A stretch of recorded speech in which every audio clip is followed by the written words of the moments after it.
जमीन की भुरभुरी उपजाऊ बनाने के लिए आज हम तरह तरह के कृषि यंत्रों का प्रयोग करते हैं। अच्छी पैदावार की उम्मीद में सबसे ज्यादा खर्च जुताइयों पे होता है। फसल के विकास के लिए पौधों को 16-17 पोषक तत्व आवश्यक है, जो आप देख रहे हैं। यह पोषक तत्व विभिन्न चरणों में देना आवश्यक है, लेकिन आज पैदावार की लालसा में जमीन की उपजाऊ शक्ति बढ़ाने के बजाय फसल को पोषित करने का प्रयास रहता है, जो केवल केमिकल खादों के रूप में जैसे एनपीके, डीएपी, यूरिया, कभी-कभी कुछ 2 या 3 तत्व और भी देने का प्रचलन है। ज्यादा से ज्यादा 5-6 तरह के तत्व रासायनिक रूप में।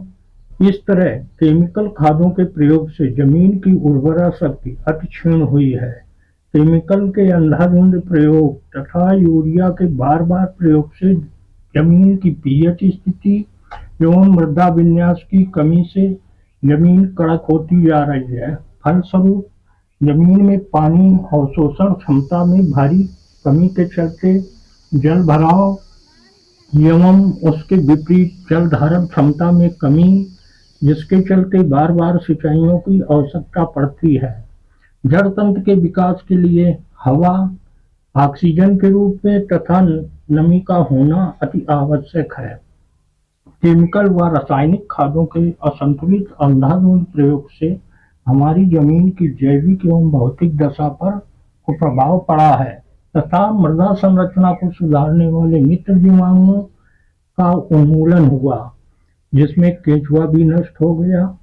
केंचुआ किसानों का मित्र था, जो दिन रात जमीन के अंदर बाहर एक रास्ते जाकर दूसरे रास्ते से बाहर आने जाने की प्रक्रिया करता रहता था। उसके मल के रूप में मिट्टी पूर्ण फास्फोरस युक्त रहती थी, जिस फास्फोरस के लिए हम लाइन में लगते हैं।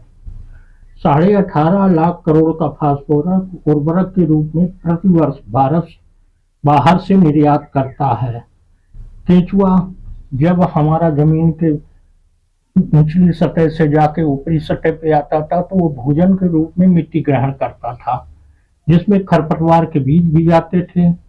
तो इस तरह खरपतवार नियंत्रण का काम भी करता था तथा ये जो ऊपर नीचे की उसकी प्रक्रिया थी, वो उसमें मिट्टी के सरंग बनाता था, जिससे हवा और पानी का संचार होता था। केंचुआ के साथ लाखों मित्र जीवाणु भी इन रसायनों ने निगल लिया, जिनका प्राकृतिक संबंध फसल विकास के लिए निर्भर था। इन जीवाणुओं के न होने से हमारे प्रयोग में आने वाली फास्फेटिक एवं अन्य फर्टिलाइजर मात्र 15 से 18% फसल उपभोग में आता है।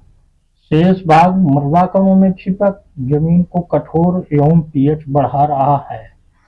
यूरिया, जिसका प्रयोग 5 से 10 गुना हो रहा है, ये पेट्रोलियम पदार्थ से बनती है। पेट्रोलियम फसल पर डालो, क्या असर होगा? तभी घुलने पर बहुत ठंडी महसूस होती है। इसके प्रयोग से केंचुआ पर बहुत बुरा प्रभाव पड़ा और लगभग केंचुआ हमारे जमीन से खत्म हो गए। ऐसे ही अदृश्य जीवाणु भी मर चुके हैं, जो 1 ग्राम मिट्टी में लगभग 1 करोड़ हुआ करते थे। आज सरकार कई हजार करोड़ सब्सिडी यूरिया पर विदेशों को भेजती है। हमारे पास न राक फास्फेट है, जिससे डीएपी उत्पादित होती है, न ही पेट्रोलियम पदार्थ है। हमें विदेशों पर निर्भर रहना पड़ता है या केमिकल खाने में जा रहे हैं, यानी हम विषैला भोजन ले रहे हैं। परिणाम आपके सामने है। हमें कंपोस्ट, हरी खाद, स्लरी एवं ऑर्गेनिक खादों द्वारा भूमि की उर्वरा शक्ति की कमी को दूर करने का प्रयास करना ही होगा। जमीन को कुदरती उपजाऊ बनाने के लिए जीवाणु व जीवांश कार्बन कैसे बढ़ाया जाए, हमें जमीन में इन जीवाणुओं को पहुंचाना होगा। तो आइए जानते हैं ग्रीन प्लेनेट प्रीमियम जीवाणु खाद, जिसको मल्टीकल्चर भी कह सकते हैं, जिसमें 50 तरह के जीवाणु संटेनस व उनकी उप प्रजातियों की तरल ऑर्गेनिक खाद है। जिनके संख्या हमारे जो तरल खाद है उसके 1 ml में 27 करोड़ 70 लाख है। साथ ही 16 तरह के मुख्य गौण व सूक्ष्म पोषक तत्व भी मौजूद हैं। हमारी जिंदगी धरती माँ से चलती है। अपनी सुरक्षा के लिए तो हम प्रीमियम भरते हैं, लेकिन जिंदगी चलाने वाली धरती माँ को कोई प्रीमियम बार बार केमिकल जहर देने से कोई कमी नहीं करते, क्योंकि जो हम धरती माँ को देते हैं कई गुना ब्याज के रूप में फसल के साथ शीघ्र देती है। तो आइए आज संकल्प लें और एक नई शुरुआत धरती माता के लिए, उसके बचाने के लिए करें, अपनी जमीन की सेहत सुधारने के लिए। तो आइए अब आगे बुआई जब आप करने जाएं तो फसल बुआई के समय ग्रीन प्लेनेट प्रीमियम अवश्य दें। इसके फायदे, इसको जब आप लगाएंगे तो इसके प्रयोग करने से फसल में क्या क्या लाभ होंगे। आपकी भूमि की जैविक एवं कार्बनिक स्तर में वृद्धि होगी, जमीन के पीएच का संतुलन बनाए रखेगा, केंचुओं की संख्या में वृद्धि होगी, जड़ों का विकास कर पौधे को पोषक तत्व सुगमता से उपलब्ध होंगे। भूमिगत कीट जैसे कछुआ, दीमक की तमाम तरह की समस्याएं हैं तो ये समूल इनका नाश हो जाएगा। आलू जैसे आप बुआई करते हैं उसमें चेचक की समस्या आती है, कैंकर रोग आता है, उसमें इस पर प्रयोग करने से प्रभावी नियंत्रण होता है। और तो और रासायनिक उर्वरकों में 25 से 90% आपको आपकी बचत होगी।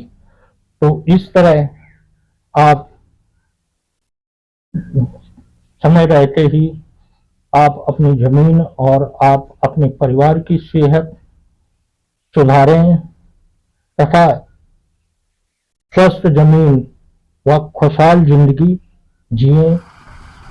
प्रयोग करने के लिए आप सैलरी या गोबर की खाद में या उसी खेत की मिट्टी में मिला के आप आखिरी जुताई में इसको खेत में मिला दें तथा इसका जमीन पे छिड़काव करके भी प्रयोग कर सकते हैं। इस तरह आप जब इसका प्रयोग करेंगे